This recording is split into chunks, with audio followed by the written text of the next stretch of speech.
Time for the Coach's Corner. Today, our guest, Mitchell College baseball head coach Travis Beausoleil. Winners of 9 straight, the Mariners are flying high and looking for some success in the postseason. Here in the first base dugout at Mitchell College, we are joined by Mitchell College head coach and my former teammate, Travis Beausoleil, and winners of 9 straight, a beautiful day. Is there any place in the world you'd rather be today? No, it's 70, sunny, wind's not bad, and we're out here. We had a day off yesterday, so excited to get back to it and get ready for tomorrow.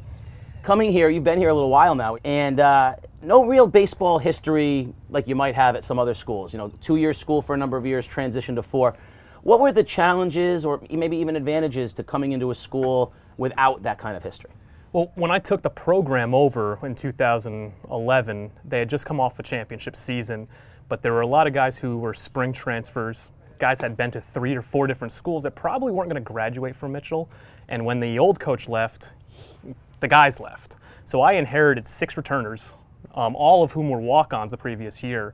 So that first year was tough. We were 10 and 18. I taught everything of baseball that I would have to teach a 12-year-old that I never thought I would have to teach at the collegiate level. Looking back on it now, 2 years, 3 years, now 6 years into it, it was the best thing that happened because I had no issues from players that had previous coaching staffs, no pushback. Everybody bought into the program, and it's been working. So it was a tough year to get through, but after that, we've really been successful because the guys are buying into what we're trying to teach. Coach, on this level, of college baseball, is developing the pitching the biggest challenge you have as a head coach? I think, I don't know about developing pitching, but it's developing personalities that want to get better. It's trying to find the guys who come in. There's a lot of things to think about when your kid's going to college. School size, academics, major, and we're trying to find guys that want to come here to compete. They're going to get the education, they're going to get the social experience, but I want guys, when we're not practicing, to be in the weight room. And so whether it's a pitcher, whether it's a position player, it's about finding a guy who's solely dedicated to what he's doing out on the field. Do you have guys that want to play here, for example? I think every one of our guys. We have 33 guys on the roster this year. I would say probably 31, 32 chose Mitchell College because of what the opportunity they have on the field. I grew up less than half a mile away from here, and even though New London has a great baseball tradition, Mitchell College at the time never really felt like a part of the New London baseball community. That's changing now. Talk to us a little bit about what you see as Mitchell College's role in the New London baseball community. Well, I think, one, I'm an ECC guy. I'm from Plainfield, so I knew the community. I've played on this field. But the ability to get our players out in the community, to do community service, and the entire school is really trying to do that more, to incorporate New London into, rather than just being segregated from it. And I think the more we win, the more we get more notoriety. Again, New London Day has been great for us. Gavin, Keefe, you guys have been awesome about showing the positives of what we can offer.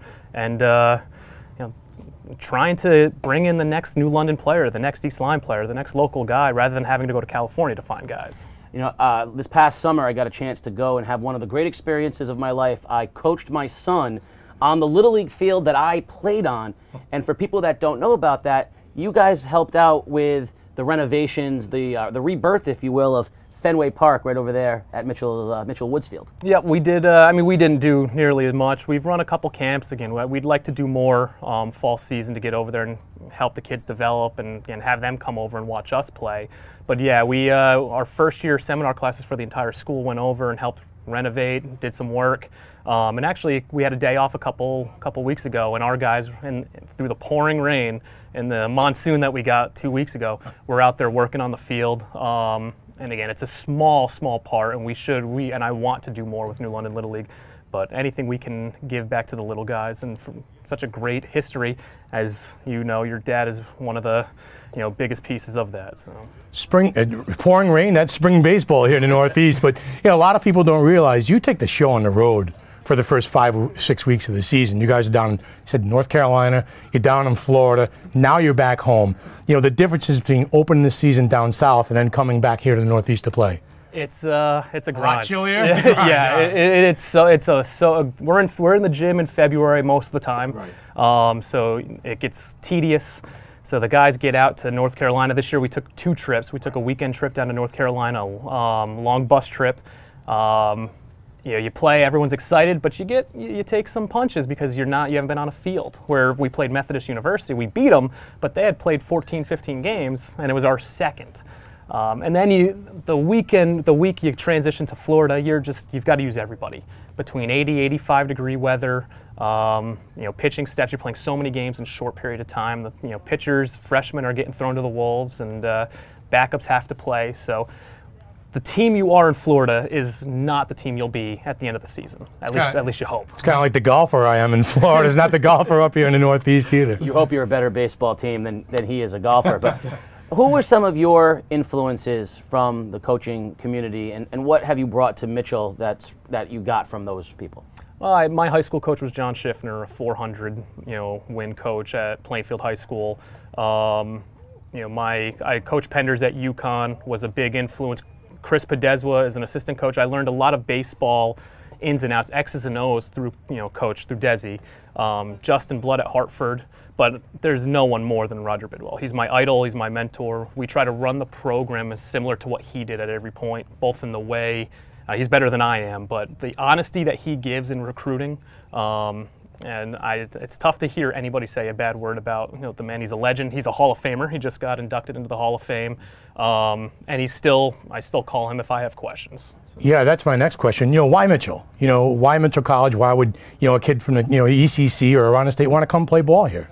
Well, I think we're going to win. We're going to compete. I'm not arrogant enough to say we're going to win more or win a championship every year, but we're going to win more games than we're going to lose. We play the game the right way. We play it fundamentally sound. And then the school in itself is a great small atmosphere. You're going to get to know your professors. Great location. We have our own private beach. There's a lot of positives that Mitchell can offer a kid. We're not a 30,000 kid school. If you're looking for the big city, the UConns, it's not us. But we can offer a baseball player a great opportunity to experience, hopefully, a championship, some great camaraderie. These guys will be brothers for 4 years. At the same time, if we're receiving a really good education and hopefully getting an opportunity to get either fully employed or maybe play some pro ball afterwards.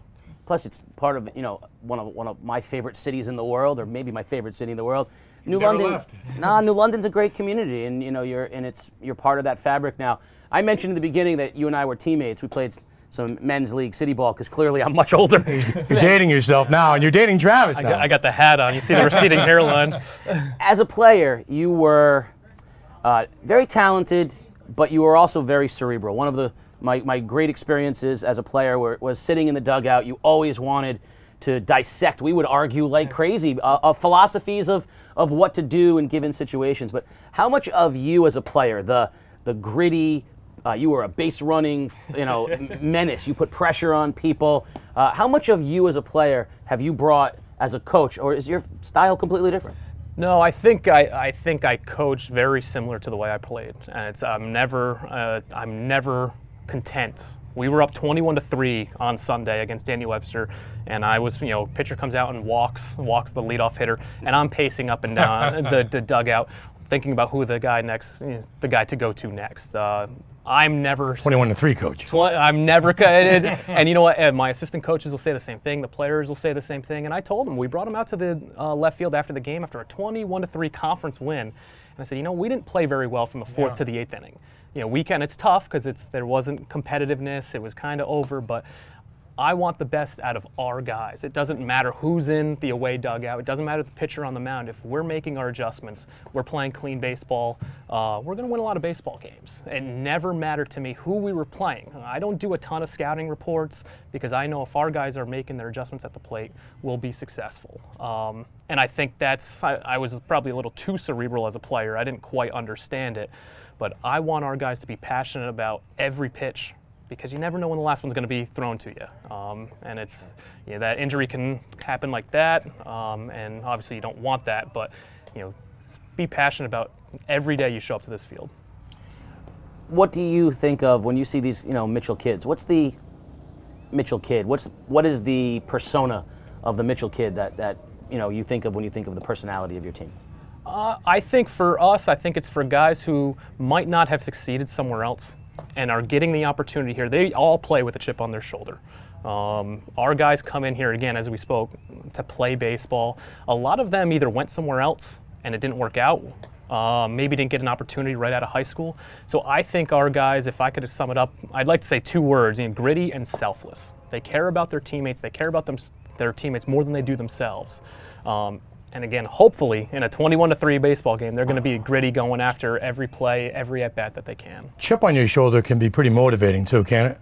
I think so. I mean, I don't consider failure necessarily a negative word. Failure means just got to work harder.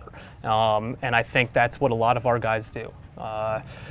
We've given them an opportunity here, and I don't care. I've had an All-American from CCRI come in here, and he underperformed for the first year because he thought he was better than where he was.